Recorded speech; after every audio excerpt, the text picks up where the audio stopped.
মহারাজার ঠাম্মি গ্রামের বাড়িতে এসেছে। ঠাম্মি এসেই চিৎকার করে বলতে থাকেন, কই গেলি রে হারু নাড়ু। তখনই হারুদা ছুটে আসে। হারুদা এসে মহারাজকে দেখে বলে, আরে মহারাজ যে।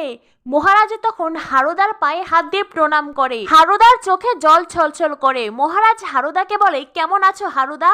হারুদা বলে, এতদিন যেমন হোক ছিলাম, কিন্তু এখন মহারাজের পায়ের ধুলি পড়েছে যে, এখন খুব ভালো আছি। এরপরেই ঠাম্মি মহারাজকে বলে, ওই দেখ, তুই ওইখানে একটা মাধবীলতার গাছ লাগিয়েছিলি না, এখন সেটা ছোট থেকে যুবতী হয়েছে, দেখ দেখ। এই বলে মহারাজের ঠাম্মি মাধবীলতার গাছ দেখতে থাকে। নাড়ু এসে হারুদাকে বলে, বাড়ির মালিক এসে তোমার পায়ে হাত দিয়ে প্রণাম করলো। হারুদা বলে, আরে এটাই তো আমাদের মহারাজ। তখনই মহারাজ বলে, কি হয়েছে? হারুদা বলে, আরে এ তো নাড়ু, আমাদের বাড়িতে নতুন কাজ করছে, তাই তোমার সম্পর্কে অনেক কিছু কৌতূহল আর কি। নাড়ু বলে, কৌতূহল হবে না, বাড়ির মনিব এসে কাজের লোকের পায়ে হাত দিয়ে প্রণাম করছে যে। হারুদা বলে, আরে ও আমার মহারাজ, ছোট্টবেলা থেকে ওকে দেখছি, ওকে চাইলে আমি বুকে জড়িয়েও নিতে পারি। এ বলে হারুদা মহারাজকে জড়িয়ে ধরে।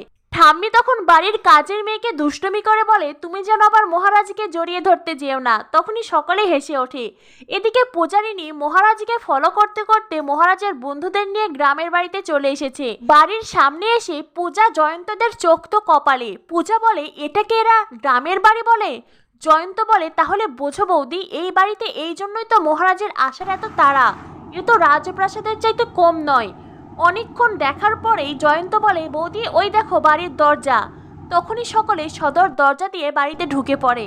আর বাড়িতে ঢুকে তারা যেন আরো অবাক হয়ে যায়। সত্যিই তো, এইটা একটা রাজপ্রাসাদ। মহারাজের বন্ধুরা বলে, তুমি যাই বলো বৌদি, মহারাজকে কিন্তু এই বাড়িতেই মানায়। সাধে কি আরও আমাদের মহারাজ?